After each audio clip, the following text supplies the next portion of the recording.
Hello and welcome back to another Infinity Train rambling review. We're taking a look at episode 3, which I believe is called The Old West Car. Yes, The Old West Car. A much better episode. It's weird actually because I watched this one straight after I recorded basically the episode 2 rewind review, and I sort of not rewind review, goddamn rambling review. This is rambling review, rewind review, and ramble log. I can't keep track of this with too many names with the word ramble in, or just lots of R's in general, and the word review showing up a lot, which I guess makes sense. We are a review channel anyway.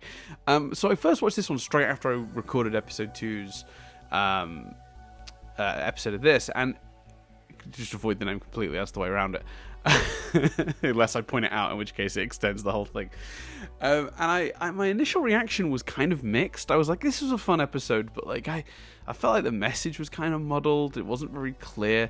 And while I suspect that is still to a degree true, on second viewing prior to recording this today, which is the next day along, it was much clearer what was going on.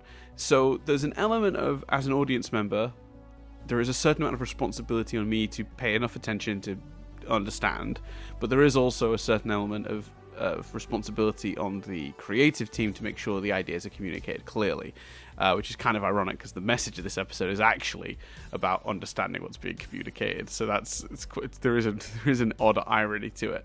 So yeah, I thought that it was a really fun episode. I thought the message was just like, it was present but muddled, and then on a second viewing I thought it was much clearer. And I don't know what percentage of that is on me and what percentage of that is on the way that it's executed. We'll maybe look at that as I go into it. But for those who don't remember, if you're listening to this in the future, this is the episode in which the guys end up in a car that's Old West in theme, but it's also got, for some reason, it's also full of bug people. Because why wouldn't it be? Honestly, that is the answer to that question you didn't ask. They're mad at Kez. At first, you don't know why. They're running away. They end up in a saloon. It's being run by the cat. Samantha's back. Very exciting. Come back to that. They get captured. Kez escapes, but leaves the boys seemingly for dead. But says some pretty odd things before she leaves. Then they realize that she sort of has her own way of expressing things, and that they weren't. They were taking them at face value and not considering the person, and then when they do, they realize what Kez sort of meant, and there was a plan in place, and then she gets them out and they go away, and then there's a little tease at the end for the idea that some of Kez's enemies are that she's leaving in her wake are sort of following her through the car now, because she's left, the extra characters, or the sort of antagonists of this episode are angry with her, but then the antagonists from the previous episode show up, and it looks like they're sort of teaming up, and it could potentially indicate that as this series goes on, the more people Kez upsets, the larger a group of people following her through the train is going to get. I thought, to talk more generally to start with, I really like a lot of the creativity in this episode. I really enjoy Cactus Kez and the idea that they think, that from the perspective of this Old West place, that she's Cactus Kez and these are her new goons. It's her new posse, her new gang. When it's just Ryan and Mingy, and that's fun. Heading into a saloon, but it's a tea saloon. That's adorable and fun. The guns do spray bug spray. It's confirmed, which is really funny because they only shoot. I can only think of one moment in the episode where that one is actually fired, like at someone, and it is bug spray, and the bug that it's used against sort of rolls over on his back and his legs and stuff, which is funny. But then the rest of the episode, people are pointing these guns at our human characters, who I suspect would find it unpleasant to be sprayed with bug spray, but would not kill them. I assume. So I thought that was kind of fun because everyone just reacts like the guns are completely legit. The creativity involved in the punishment once they're seen by the judges to be sentenced to the Zapper, which of course, perfect, keeping with the bug theme. Little details like the instead of horses, they've got ladybugs. The saloon is a tea saloon because it's a kids show, I guess, but that's kind of cute and fun in itself. The idea that the sheriff and the police officer are the same character, going through metamorphosis, which I assume can be reversed, right? Like, so she becomes Judge Morpho. I think that's the name, Judge Morpho or something like that. But they say in your pre-state, so it implies kind of maybe she can go back to the sheriff state at some point. Unclear, but because if she's been the judge before, then how did she get back to being the sheriff? I don't know. Maybe she just cocoons and comes back out in the other state when needed. I don't know. It's crazy magic, other dimension train. So it doesn't really matter. That's not a criticism. It's just I just found that kind of interesting. So yeah, it's fun. It's full of like really fun ideas. Like there's the bit when they're captured, and the I think it's the grasshopper is on the thing but asleep, and they're trying to sneak out, and then eventually the grasshopper just walks into the room, and that was actually the skin he left behind, where he's like shedded. That was a neat idea. I thought that was really fun. Yeah, there's just tons of really great creative things in this episode. So even if I didn't particularly care for the message, this is like way more entertaining, I think, than the previous episode, which did have some good stuff in it, but the ratio was kind of off for me because there was so much time dedicated to catching up Min and Ryan. This is like very creative, top to bottom, super fun, loads of great jokes. My two of my favorites, I think, one is the cat helping them hide, and then when the sheriff says there's a bounty, she's like, oh, and they're just immediately in jail because she betrayed them like straight away. That's super fun. I also really enjoyed the joke with the keys, where when Kez gets out but the boys are still locked away, she's sort of floating away and she bumps into the keys and you think she's trying to get them, and then she's like, rude, and then leaves. I thought that was so well done. Like the comic timing on that, your expectations versus how she behaves, is perfect. I like the I'd like to sentence you two fairly, but our town charter isn't legible no more, because that's what they're being accused of. There's just a ton of great things in this, you know. The picture of Kez with Morgan, like there's tourists, like I can't remember what the location was now, but it just was so funny.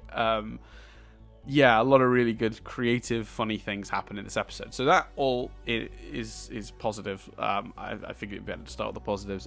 The thing that I'm unsure of, because again, I don't know if I wasn't paying enough attention the first time, and that it was all there, and I was just I let the episode down, or whether the episode maybe wasn't clear. It does need 2 viewings to really make sense, which is probably a slight failing on the writing. It's hard to tell where I stand on this, because it's really difficult to know where your own attention was lying with the first time you watched it. But the premise of the episode, in the wider sense, the message of this episode is Kez tells them when she leaves and abandons them in that prison, keep an eye out for me and I'll have your back. And what it turns out that means in the end of the episode, she means literally keep your eye out for me. When you see me, point me out, because I'm going to create a distraction with an actual bell, but you need to see me and point me out for them to come after me, and that'll help me get you out. Like, she sort of foresaw, like, she knew she was going to basically trick the bug people into...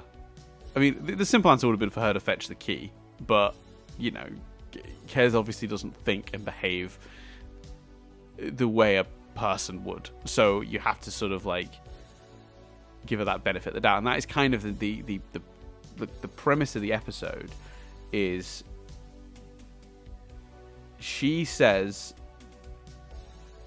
later when they're like, oh, you meant you said you meant you were gonna distract them with that thing. She's like, yeah, that's what I said. She didn't directly say that, not in a clear way to Min and Ryan. But I guess the idea is kind of about understanding what people are saying beyond the physical words, like what they actually mean, what the person's actions are indicating. And, you know, even later on, I can't remember which of the two boys says it, but one of them is like, she did nearly get us killed, and the other one sort of points out, well, it was a misunderstanding. It's not her fault we don't speak like Kez. No one does. And their numbers go down when they're laughing, and I think the simple view of that interaction and the numbers going down is, oh, they're being friends again, numbers go down, which is kind of what I took from the first viewing. I was like, that's not great. But actually, I think it's cleverer than that. I think it's much cleverer than that. The numbers come down because when they realize together that communication is also about sort of empathy and understanding the person and looking for their actual meaning, not just what they're literally and physically saying. So yeah, it's not as simple as that. Is something people could use when they're having, is advice people could use when they're having, let's say, a disagreement. Ryan and Min both had that conversation they're both involved in that conversation in the diner in the first episode, where they had very different perspectives on why they'd stopped sort of hanging out. Ryan felt that Min was giving up on his dream. Min felt that Ryan was sort of not taking in that maybe that wasn't ever his dream. And again, it's about empathizing with somebody beyond the physical words they're saying. It's the old adage of the note behind the note, and this is a screenwriting thing, so it's a weird metaphor, but and it's sort of weirdly confusing because we're talking about a thing that's written. But in screenwriting, sometimes they'll give you like a piece of advice that just categorically makes no sense, right? Or it'll be like a weird suggestion that you just think, why would you want that? Like they'll be like, put a dog in it, and the idea of the note behind the note is, okay, I'm not going to put a dog in it. It doesn't need a dog. But what problem were they trying to solve by suggesting that? Did they think it needed more levity? Did they think it needed something a little sort of lighter? Add a dog, something friendly, something, So then you sort of looking for the reason they asked for that. So with Kez being indirect and speaking like she does, keep an eye out for me and I'll have your back, it was about understanding where Kez was coming from, right? What was the note behind Kez's note? And with Ryan and Min and their disagreement, I think it's going to come down to taking the time to understand where each of them was coming from, particularly I think in relation to their parents. So on rewatch, that hit me and made perfect sense, and I was like, okay, beautiful. Where's the disconnect?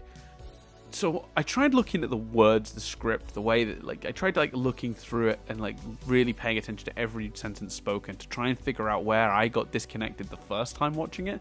The only place I sort of feel like it muddled itself a tiny bit, and I think the only so I think most of it, I still don't know the answer to whether this was me or the script, but one thing I think that they could have changed slightly in the script that would have certainly made it clearer, I think, is actually having Ryan repeat Kez's sentence, because it was only on the rewatch when I heard her say, keep an eye out for me and I'll have your back. They say that she sort of says things in her own weird cryptic way, they do point that out, but repeating her sentence after the fact, I think makes the whole thing would have made the whole thing a lot clearer. Because I hadn't been paying too much attention to her exact phrasing. But the words keep an eye out for me is really obviously relevant to her plan to help them escape in the end. Which, by the way, was concocted sort of, it seems partly between her and the cat, or she involved the cat in some way, went and borrowed the bell to distract them.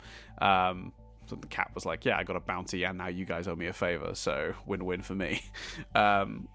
Great use of Samantha, by the way. I suspect there's a chance we won't see her again this series. I still think there's a good chance we should see Randall separately. It makes sense that they would separate those two this year because obviously they met in the first season of the show. This is a prequel. Really good use of her. Light, not too involved in the overall workings of what's going on the train, just trying to get by as always. The cat is a true wanderer though. She's a proper journeyman, isn't she? She's always somewhere different, doing something different, running some other sort of thing. In the last series or 2 series ago, she was running the Lucky Cat thing. Then she was taking a vacation last year. Then this time she's running this saloon. I don't know. I like the cat a lot, but she has definitely gotten around as the years have gone on. Yeah. So just to get back to finish up, round up my other point before I move on to some other bits. I think if they directly said the sentence she'd originally said out loud again and passed it in front of us, I think it would all have been a bit clearer. But it made sense to me on the second viewing. So there's a real chance it just was me not taking it in as thoroughly as I should have the first time round. I think my cat wants to be let in, so I might actually go and let my cat in because he's meowing, and that seems cruel. Yes, I can see you. Bear with me, listeners. You can hear me open the window for him. Come on. Hey. Watch him make me wait ages now before he comes in.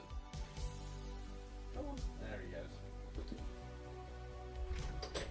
Welcome back to the house cat. Right, I have returned. Sorry about that. Yeah, so I have to hold my hands up that there's a good chance that's a way you could make. Basically, what I'm saying is adding that would help dummies like me take it in properly first time round, because most people aren't going to watch it twice, even though the show is very rewatchable as a rule. I think that could get lost in translation for a few other people, dummies like me, basically. But I thought it was a really neat idea, and I like how it relates to Min and Ryan and their lack of communication with each other. It's like, oh, they're taking the time to understand that Kez doesn't speak like they do, but maybe their communication between each other, that parallel is, maybe they're not taking in what the other person can be meaning between themselves. And that's, again, fascinating and a really good idea and a way to do a plot about the denizen that actually links heavily back to the problem between the two characters, which is their communication. So yeah, on board. I think a really solid, good episode. Like, there's almost nothing wrong with it, with that one exception of the fact that I didn't sort of 100% take on board that initially. It's a really, really great episode. I thought that they were very consistent with the cat, by the way. I thought that it was really clever that they had her immediately spot. She's always been one to... She can always be relied on to take interest in something unusual on the train. Something that's unlike the norm. Her spotting Hazel. I think she was very interested in Hazel in the previous season. She was like, this is something wrong here. And her spotting the dual numbers this time, being fascinated by that. She described them. She thought they had synced, like they had synced while on the train. But obviously, she then found out that they sort of joined together, which she found interesting. But I, in typical cat fashion, particularly early cat fashion, totally happy to betray them at a moment's notice if it benefits her, and then unbetray them if that benefits her also. Like, that's Samantha through and through, isn't it, really? So yeah, very, very good. I like this judge character. I like this sort of sheriff judge character. I think Margot Martindale does a stunning job in this episode. It's like a really good... She's like fully committed to it, which makes it so much funnier. I think there's a version of this where there's an actor that delivers the lines with a bit of a wink and a nod to how over the top it is, but she like commits. The character thoroughly believes all the insanity of this, and that's wonderful. She's a treasure, isn't she, Margot Martindale? Never given a bad performance, and this is no exception. And I'm very excited because the ending hints that sort of Kez is leaving a bunch of enemies in her wake. She's pissing off people as she goes who aren't understanding her, and I really like the notion that we could end up in a situation where, like, almost every character, every time they go through a car, they're going to gather more people to this sort of posse of people who hate Kez, which means we're going to get to see more of these characters. So this sheriff isn't just potentially going to be in this episode, sheriff/judge, Morfire, I think was the name, is going to be present in a later episode when they catch up to Kez, Mingy and Ryan. So, very exciting. Like the character a lot. Really like the way they're doing that, and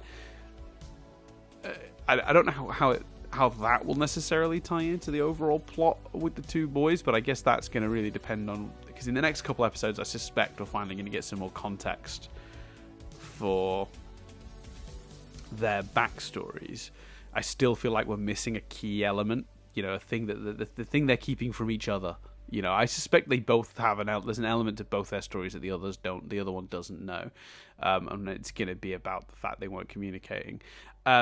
This episode does have the thing I kind of wanted from the previous episode. So I talked in the previous episode how it doesn't really develop their relationship in any particularly new way. It just sort of expands. It just sort of stretches out the disagreement from the previous episode into that one. Doesn't give us there's no new angle on it.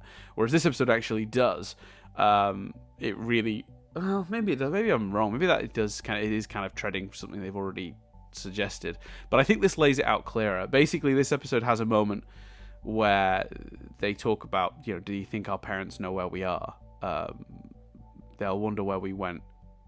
So Ryan says they'll wonder where we went, or at least yours probably will, which continues to examine this idea of the pluses and minuses of different parenting styles. I guess this is a new angle because this is looking at it sort of more of the downside, because so far Ryan's parents have come up roses, haven't they? They're the ones that have been supportive. They gave him a van to go do his music, whereas Mingy's parents have sort of been a bit like, make sure you play a viola, like they want him to go into finance, put that silly thing down, you know, with the stylophone thing. So they didn't want a cat to be in a toque, is what I learned. I had to look up what a toque was. It's a Canadian word for a bobble hat, like a beanie hat with a bobble on it. It's a toque. So he's going to put a cat and a dog in a toque. So yeah, this is kind of like looking at Ryan's side of it, like the negatives of parents that maybe are a bit more freer. Like maybe he feels like maybe they could care more. Like I don't know. It's I don't think it's balanced as an idea. I think what Mingy's parents are doing is maybe a little bit more damaging than what Ryan's are doing. I think forcing people that strictly to bend to what you want them to be rather than letting them be their own person is really bad. But I guess also like letting someone be completely free without any guidance at all, to the point where it almost seems like you don't care, that's also not great. So yeah, this is kind of highlighting again the problems with the parenting style. So I do think at the end of the day this is all going to come down to the parents. Exactly how, I don't know, but it's just they're spending a lot of time examining the two different parenting styles. For a show that has only 10-minute episodes, they're spending a lot of time. Obviously, if this was a drama with like 30 to 50-minute episodes, that would not be considered a lot of time at all. But it's if you're doing percentages, it's come up quite a bit, especially the first episode. Really like took a lot of moments to reinforce those ideas, and the fact that during the madness of this episode they found time to do that as well. So yeah, I think I am officially at the point of rambling too much for even this. So yeah, on the whole, a really, really good episode, much better than the previous one. I really liked the premise. I liked how it played out. I thought it was, even the viewing where I didn't fully take in the message, I still had a ton of fun with this episode. I played a lot of Red Dead, not like recently, but I sort of had a month or so back, I finally went through and completed Red Dead 2, which I put down back when it came out because I had I spent too much time hunting and was like, this game is driving me mad now. You can get lost in the hunting minigame in that game, and then like the story wasn't progressing, so I lost interest. So I came back to it and just went focused on completing all the story missions and not all the distractions that game offers you. And it's an incredible story, but it was so westerny. So this is like, it's just so fun having not that recently gone through Red Dead 2 to see such a heavily western themed thing. It's just, yeah, I thought it was really fun. And all the tropes. Also, loving the cat's outfit. Loving the cat's Wild West outfit. It's great. It's both adorable and like awesome. So yeah, I'm trying to see my notes if there's anything I've missed. Let me quickly check. Oh yeah, I did wonder when I was watching this at first about Kez. I was like, because at first they seem really angry at her, and I'm like, what is she? Is this going to be another hint that Kez is maybe more sinister than we thought? Because obviously in the last one, I thought that moment where she spanned the dial was kind of a bit cruel, maybe a little bit sinister. Although they appeared in this one and they seem to be, those parka wearing like alien type characters seem to be fine. So I don't know. That's, it didn't work out that badly. And this is a show that had Lake commit murder and then gave her redemption without her actually acknowledging that was maybe a bad thing to do. So, this show hasn't been perfect when it comes to morality in the past. Or, like, stealing that old man's pod and then just leaving him on the top of the train where he was probably going to starve to death. Different story. We talked about that when we talked about that. So yeah, I'm looking at this and I'm thinking like, oh, I wonder if we're going to find out that Kez has done something kind of cruel. And it turned out, and this is a really good joke, but I was kind of like almost disappointed that didn't lean into my theory, because the actual reason they're pissed off at her is that she left a tea stain on the town charter, which is really funny as a gag and works perfectly in the context of this episode. But there was a part of me that really kind of wanted them to give another hint that maybe Kez was more sinister. I'm starting to think Kez maybe not sinister at all, and I just read too much into that moment in the previous episode. But it was fun. It's fun to speculate. So yeah, in terms of the overall season, I don't 100% know exactly where this is going, but I think it's leaning us to, within the next couple episodes, we should get some more context for Ryan and Mingy's past backstories, their own perspectives, and they're going to have to, I think we're going to get into a situation where they're going to learn something about each other they didn't previously know that informs how they feel about each other. And that's, I don't know again if they're going to, because what I said last year and last season was we had two characters with Grace and Simon, and I thought what would be most interesting would be to have them, one learn the lesson and one not, and go the other way and double down. But we've done that now. So, now we've got two passengers that are sort of acting as our main characters. You're not going to do that twice, right? So their numbers both have to go down, I think. Yeah, I want to see, I would let the numbers go down, let them get to New York and play their gig. That's what I want. I want a nice, happy times. I want them to make up, get out, go play New York, which will feel, I think, to people knowing this is the final season, will feel really like, what was the sort of point of this season. But for me, I understand that they thought they, at very least, because they had a 52 episode contract and they'd done the two episodes had been used on the train documentary shorts, so they had 50 episodes, 5 books, as far as they were aware, on their contracts. They had no reason to think that this would be the last season. So it's not their fault. They, and if anything, a reprieve before a really lore-heavy season like the 5th one probably would have been, because even if their plan was for them to get to 8, the contracts all ran out at the end of 5. So I feel like they would have made sure 5 gave some sense of closure on the off chance they didn't get to do 6, 7, and 8. So it's just unfortunate the way it's worked out, because I feel like people, I suspect, and I'm really eager to get into this, but I think a lot of people were probably disappointed with this season. But I'm loving it for what it. I'm trying to love it for what it is, and not have expectations for closure and stuff, because I understand the circumstances, and I hope other people have been that kind to it too. But I guess we'll see how it all plays out. Maybe there'll be other stuff that doesn't work about it. I don't know. I'm very curious about the reaction to this. I mean, so far I've not seen a season of this not beloved, but I saw the hype. I saw people getting excited, and I saw what they were getting excited about, because they knew it was the final season, and without the context of knowing that it wasn't the writer's choice to end it here, I just feel like a lot of people went in with expectations. So I'm like, we'll see. So I really want to get to episode 10 just to find out how people have responded. But so far, I'm really enjoying it. I think this was a really good episode of the show. I think they've created a really good dynamic. I really like Kez. Again, I said this last time, I think she is on a border where, like, if they dialed it too far one way, she could become easily extremely annoying. But I actually, so far, think she's been perfectly pitched and has been amusing and aloof in a way that I really like. And again, I think the voice work, the choice of how the lines are delivered is perfect. So yeah, that's everything. I will stop rambling at this point, because I feel like I'm just covering all ground now. But thank you so much for listening. I don't actually have the name of the next episode in front of me, so I should pull that up. What is the next episode called? Okay, so thank you very much for listening. I will see you guys tomorrow, I believe, when I sit down to discuss the Pig Baby Car.